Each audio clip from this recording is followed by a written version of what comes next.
Corona पर मन की बात करने के लिए जो मेहमान हमारे साथ जुड़ने वाले हैं उनसे पहले आपको परिचय करा देते हैं। हमारे साथ इस वक्त सीधा राजधानी भोपाल से आनंद सबधाणी जी जुड़ रहे हैं, जो कि सबधाणी कोचिंग इंस्टीट्यूट के डायरेक्टर हैं। बहुत बहुत स्वागत है सर आपका।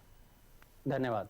आनंद जी, जाहिर है कि तमाम अलग अलग पर्यावरणविद शिक्षाविदों से हम लगातार चर्चा कर रहे हैं मन की बात पर, और सबसे पहले आपसे मैं यही जानना चाहूँगा, पहला सवाल तो यही रहेगा कि इस लॉकडाउन के दौरान आप घर में अपना समय, व्यक्तिगत समय, पर्सनल टाइम कैसे बिता रहे हैं? ये पहला एक्सपीरियंस है, मैं क्या मेरे साथ जितने भी लोग हैं, सभी के साथ ये पहला एक्सपीरियंस है। मैं क्या कर रहा हूँ, वो मैं बाद में बताता हूँ। क्या-क्या करना चाहिए, ये मैं पहले बताता हूँ। ये वो टाइम है, जब हम लोग हमेशा भीड़-भाड़ वाली ज़िंदगी में ये बोलते थे, हम ये काम नहीं कर पा रहे हैं क्योंकि हमारे पास टाइम नहीं है। हम्म। आज हमारे पास टाइम ही टाइम है, तो हमें वो काम करना चाहिए, जो हमारा मन पहले ये बोलकर ना कर देता था। दूसरा ये कि ये समय वो है, जब हम हमेशा ये बोलते थे कि हम अपने काम में व्यस्त हैं, इसलिए अपने परिवार वालों को समय नहीं दे पा रहे हैं। इस समय ऐसे लॉकडाउन में मैं अपने बीवी को, बच्चे को, पिताजी को, अपने भाई को, अपने रिश्तेदारों को टाइम दे पा रहा हूँ। जी। तीसरी चीज़, हर किसी के अंदर कुछ ना कुछ हॉबी होती है। कभी-कभी माँ-बाप, मैं उन स्टूडेंट्स को यहाँ से मैसेज देना चाहूँगा, माँ-बाप कभी-कभी उस हॉबी को दबा देते हैं। मान के चलिए कोई स्टूडेंट जो गाने का शौकीन हो, जो सिंगिंग का शौकीन हो या फिर वो एक्टिंग का शौकीन हो, कहीं न कहीं उसके माँ-बाप ये उससे बोलते हैं कि नहीं, तुम तो एक काम करो कि पढ़ लो और कहीं अच्छी नौकरी ले लो। तो वो जो उसका टैलेंट, जो छुपा हुआ टैलेंट था, वो कहीं दब गया था। आजकल मैं भी ऐसा ही एक दबा हुआ टैलेंट है, उसको लाने की कोशिश कर रहा हूँ। इस जी। प्रकार से हम कहीं न कहीं अपनी हॉबीज़ को आगे ला सकते हैं, अपने टैलेंट को आगे ला सकते हैं। ये सब मैं कर रहा हूँ और हो सकता है कि शायद और लोग भी ऐसा ही करें। क्या बात है! बहुत अच्छा लगा मुझे जान के कि आप इस लॉकडाउन के संकट के वक़्त अपनी हॉबीज़ को भी जो है बखूबी उसमें भी समय दे रहे हैं, परिवार को भी समय दे रहे हैं। आनंद जी, बेशक मुझे कहने में हिचकिचाहट नहीं है, भोपाल में एजुकेशन के नाम पे, इंस्टीट्यूट के नाम पर सबधाणी कोचिंग एक जाना-माना नाम है। तमाम स्टूडेंट्स जो हैं सबधाणी कोचिंग आते हैं। आप उन बच्चों का भविष्य गढ़ते हैं। ऐसे में वर्क फ्रॉम होम पैटर्न हम देख रहे हैं अभी आजकल काफ़ी कारगर साबित हो रहा है, काफ़ी चल रहा है। आप वर्क फ्रॉम होम के तहत, इस पैटर्न के तहत क्या काम कर रहे हैं? और स्टूडेंट से किस तरह से संवाद कर रहे हैं, स्टूडेंट से आप किस तरह इंटरेक्ट कर रहे हैं, ज़रा इसके बारे में बताइए। ये समय जो है, आपको ये मालूम है कि डिजिटाइज़ेशन का समय है, हर चीज़ डिजिटल हो रही है। आज हम फ़ेसबुक के माध्यम से, ट्विटर है, व्हाट्सएप है, यूट्यूब है, इसके माध्यम से कनेक्ट हो सकते हैं इंडिया में कहीं भी, किसी भी कोने पे और किसी भी समय पे। तो आज वो समय आ गया है कि लोग कहीं न कहीं ऑनलाइन टेक्नोलॉजी को अपनाएँ। सबधाणी कोचिंग इस ऑनलाइन टेक्नोलॉजी को आज से लगभग 5 साल पहले ऑप्ट कर चुका है। हमारे पास स्मार्ट क्लासेस हैं, स्मार्ट कंप्यूटर लैब हैं, लेकिन उससे भी आगे उठकर अभी जब से ये लॉकडाउन हुआ है, तब से हमें स्मार्ट क्लास मिल नहीं पा रही हैं, हमें स्मार्ट रूम मिल नहीं पा रहे हैं, हमें कंप्यूटर लैब मिल नहीं पा रही, तो हम जो भी यूज़ करें अपने मोबाइल का यूज़ कर रहे हैं। इस मोबाइल के थ्रू काफ़ी सारे ऐप्स हैं जिसको डाउनलोड करके हम बच्चों तक मैसेज पहुँचा पा रहे हैं। यूट्यूब एक बहुत अच्छा प्लेटफ़ॉर्म है, यूट्यूब पर सबधाणी कोचिंग ने अपने वीडियोज़ पोस्ट किए हैं, हुँ। उस वीडियोज़ के माध्यम से बच्चे घर पे बैठ के तैयारी कर रहे हैं। फेसबुक एक अच्छा ऑप्शन है, व्हाट्सएप एक अच्छा ऑप्शन है, जिसके माध्यम से बच्चों को कुछ न कुछ जानकारी मिलती रहेगी। दूसरी चीज़ ये कि मैं बताना चाहूँगा, जो भी बच्चे आज मुझे बंसल न्यूज़ के माध्यम से सुन रहे हैं, मैं उनको ये बताना चाहूँगा, आप पैनिक मत होइए। बच्चों को लग रहा है हमारी पढ़ाई का नुकसान होगा, और चिंता मत कीजिए, कोचिंग की डेट्स आगे बढ़ जाएँगी। जितने दिन लॉकडाउन रहेगा, हो सकता है 3 मई या उससे आगे, जब तक लॉकडाउन रहेगा आपकी डेट्स आगे बढ़ेंगी। दूसरी चीज़, अगर आपके मन में ये बात है कि एग्ज़ाम है हमारे, एग्ज़ाम के लिए चिंता छोड़ दीजिए, क्योंकि अब जो भी एग्ज़ाम ऑलरेडी लाइन अप थे, वो उनकी डेट्स बढ़ गई है। हो सकता है 2 महीने, 4 महीने, सब एग्ज़ाम्स के लिए आपको सफिशिएंट टाइम मिलेगा। आप लोग चिंता मत कीजिए, कनेक्ट रहिए और तैयारी जारी रखिए। आनंद जी, मैं ये भी जानना चाहूँगा कि वर्क फ्रॉम होम पैटर्न के तहत आप टेक्नोलॉजी का पूरा भरपूर इस्तेमाल कर रहे हैं, उपयोग कर रहे हैं, अच्छी बात है। स्टूडेंट से रिएक्शंस आपको किस तरह के मिल रहे हैं? स्टूडेंट्स कितने सैटिस्फाइड है? क्योंकि उनके लिए भी एक काफ़ी अच्छी, अलग और नई पहल है कि ऑनलाइन क्लासेस, स्मार्ट क्लासेस से वो पढ़ रहे हैं।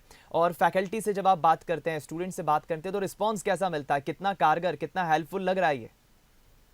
देखिए, 100% तो मैं ये नहीं बोलूँगा कि जो चीज़ क्लासरूम में मिलती है, फेस टू फेस कन्वर्सेशन जो होता है, वो शायद इसमें डिजिटल में ऐसा नहीं होता, कहीं न कहीं कमी है। दूसरी, हम जिस देश में रहते हैं, उसको भारत बोलते हैं। भारत की 70% जो आबादी है, अभी भी ग्रामीण क्षेत्रों में रह रही है। खास तौर से हम जिन एग्ज़ाम्स की तैयारी कराते हैं, रेलवे, बैंक, एसएससी, ये सब जो तैयारी करने वाले हैं, ये रूरल एरिया के काफ़ी सारे बच्चे होते हैं। अभी भी ग्रामीण क्षेत्रों में नेटवर्क का इतना जो इंटरनेट का नेटवर्क है, वो इतना ज़्यादा स्ट्रॉन्ग नहीं हुआ है। तो अभी भी कहीं न कहीं अड़चन आ रही है, लेकिन मुझे मालूम है कि कहते हैं ना कि परिवर्तन प्रकृति का नियम है, तो ये एक परिवर्तन का समय है, जब पूरा देश कहीं न कहीं लॉकडाउन हो गया है और इंटरनेट पर लोगों की आशाएँ बढ़ गई हैं, उस पर आश्रित हो गए हैं। तो मुझे ऐसा लग रहा है कि हमारे पीएम मोदी जी या जो भी शासन है, वो इसमें तरक्की करेगा, इंटरनेट को और विस्तार करेगा। जिन गाँवों में अभी, छोटे-छोटे गाँव में इंटरनेट नहीं पहुँच पाया है, वहाँ भी पहुँचेगा, ताकि घर पे बैठ के भी तैयारी की जा सके।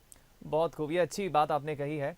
हालांकि आनंद जी, अभी मैं ये भी ज़रूर जानना चाहूँगा कि हम ये भी देख रहे हैं कि जो संकट से इस वक्त पूरी दुनिया लड़ रही है, इसका अंत कब होगा, खात्मा कब होगा, सामान्य परिस्थितियां वापस कब लौटेंगी, ये कोई नहीं जानता।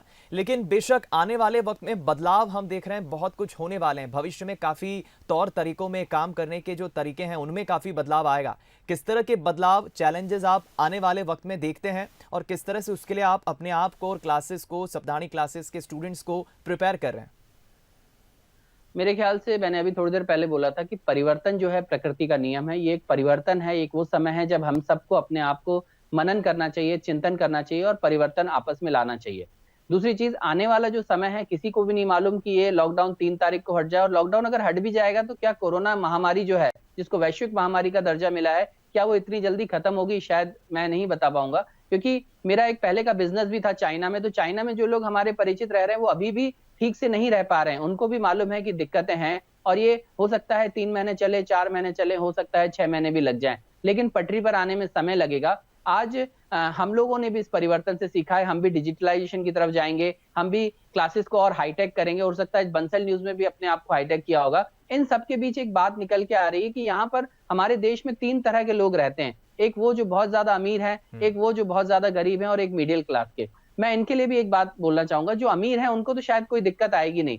जो गरीब है उनके लिए भी शासन ने कहीं ना कहीं जनधन खातों में 1500 रुपए की व्यवस्था कर दी है। उनके लिए कुछ कार्यकर्ता जो है खाने के पैकेट भी दे रहे हैं, कुछ लोग राशन भी प्रोवाइड कर रहे हैं। लेकिन जो मिडिल क्लास के लोग हैं, आप और हम जैसे लोग हैं, वो लोग हैं जो कहीं ना कहीं अपने व्यापार के माध्यम से समय पर टैक्स देते हैं। वो लोग हैं जो अपने जॉब करते हैं, जॉब के माध्यम से टैक्स देते हैं, अपने साथ किसी न किसी को रोजगार भी देते हैं। ऐसे लोग जो समय पर देश की तरक्की में हिस्सा देते हैं, मैं चाहूंगा कि शासन उनके लिए हेल्प करे। जो टैक्स की छूट है वो उनको 3 महीने के आसपास उनको टैक्स में छूट मिले। जो वो पानी का बिल जमा करते हैं, बिजली का बिल जमा करते हैं, उसमें 3 महीने की रियायत दी जाए। इसके अलावा जो पेट्रोल है या किराने का सामान है, इसको भी एक उचित मूल्य पर दिया जाए, ताकि उनके जो बच्चों की फीस है, जो 3-3, 4-4 महीने की लाखों रुपए की फीस जाती है, कहीं ना कहीं उसमें भी अगर 3 महीने की छूट मिले तो मेरे हिसाब से काफी अच्छा होगा। बहुत अच्छी बात आपने कही है और आपने उन लोगों की आवाज़ उठाई है आनंद जी, जो आशा तो काफ़ी कुछ रखते हैं सरकार से, पर बेशक पिसाता भी वो मध्यम वर्गीय परिवार है। बहुत अच्छी आपने बात कही है। जाते जाते हमारी बातचीत को मैं विराम दूंगा, लेकिन एक आखिरी सवाल मैं देख रहा हूं, तमाम डॉक्टर्स की हम बात करें, पुलिस कर्मियों की बात करें, सफाई कर्मी, मीडिया कर्मी, तमाम ऐसे लोग जो हैं दिन रात अपनी जान जोखिम में डालकर सेवा कर रहे हैं, ड्यूटीज़ दे रहे हैं, उनके लिए आप क्या संदेश देंगे? और तमाम जो दर्शक इस वक्त देख रहे हैं, किस तरह के धैर्य की आवश्यकता है, एहतियात बरतने की आवश्यकता है, क्या मैसेज देंगे ऑडियंस को? जितने भी डॉक्टर्स हैं, नर्सेज हैं, पुलिस वाले हैं, या जो भी इस स्टाफ में लगा हुआ है, भले एक टास्क फोर्स जो मोदी जी ने गठित की है, उन सभी को मैं सलाम करता हूं बंसल न्यूज के माध्यम से। और मैं बोलना चाहूंगा, उन जोकरों से मैं निवेदन करना चाहूंगा आपके चैनल के माध्यम से, कि ये लोग आपकी मदद कर रहे हैं, आप जी। इनकी सेवा कीजिए, आप इनको फूलों की वर्षा कीजिए, लेकिन जो पत्थरों की वर्षा हो रही है ये कहीं ना कहीं निंदनीय है, इसको दूर कीजिए। साथ में मैं एक ध्यान और आकर्षित करना चाहूंगा बंसल न्यूज के माध्यम से, कि ये लोग तो मेहनत कर ही रहे हैं, साथ में एक और बंदा है जो मेहनत कर रहा है, हमारे देश को चलाता है अर्थव्यवस्था। अभी मोदी जी ने 1,70,000 करोड़ की जो घोषणा की है, वो लोगों तक या सरकारी खातों तक कैसे पहुंचेगा, शायद इसके बारे में ध्यान नहीं दिया। इसमें सबसे ज्यादा भूमिका निभाते हैं बैंकर्स, और मुझे बड़ी खुशी हो रही है कि हमारी कोचिंग से पढ़कर पास हुए आज 1,13,000 बैंकर्स जो हैं कहीं ना कहीं देश की सेवा कर रहे हैं। जो जनधन खातों में 500-500 रुपए की राशि आई है, वो भी बैंकर्स लोगों तक पहुंचा रहा है। और बैंकर दिन न देख रहे हैं, रात न देख रहे हैं, बेचारे सुबह 10 बजे से 5 बजे तक नौकरी कर रहे हैं। मैं चाहूंगा कि जितना हम सम्मान आज इनका कर रहे हैं, डॉक्टर्स का कर रहे हैं या फिर पुलिस वालों को कर रहे हैं, उतना ही सम्मान मेरे ख्याल से उस बैंकर का भी होना चाहिए। क्योंकि देश की अर्थव्यवस्था को अगर आज की डेट में कोई संभाले बैठा है, वो आरबीआई है, हमारा एसबीआई, और जितने भी नेशनलाइज बैंक हैं या प्राइवेट बैंक हैं, इनको स्टाफ को भी हम सलाम करते हैं। बिल्कुल, बहुत अच्छी बात कही है आपने आनंद जी, और तमाम उन दर्शकों का ध्यान आकर्षित किया है उस जगह पर जिन्हें शायद इस बात की जानकारी भी नहीं है कि देश की अर्थव्यवस्था जो है इस वक्त काफ़ी कुछ सरकार के अलावा आरबीआई के तमाम बैंक कर्मियों के हाथों में है, और वो इस वक्त एक सशक्त अहम भूमिका निभा रहे हैं। आनंद जी, बहुत अच्छा लगा आपसे बातचीत करके। बंसल न्यूज़ को आपने अपना समय दिया, बातचीत की, उसके लिए बहुत बहुत शुक्रिया आपका। धन्यवाद।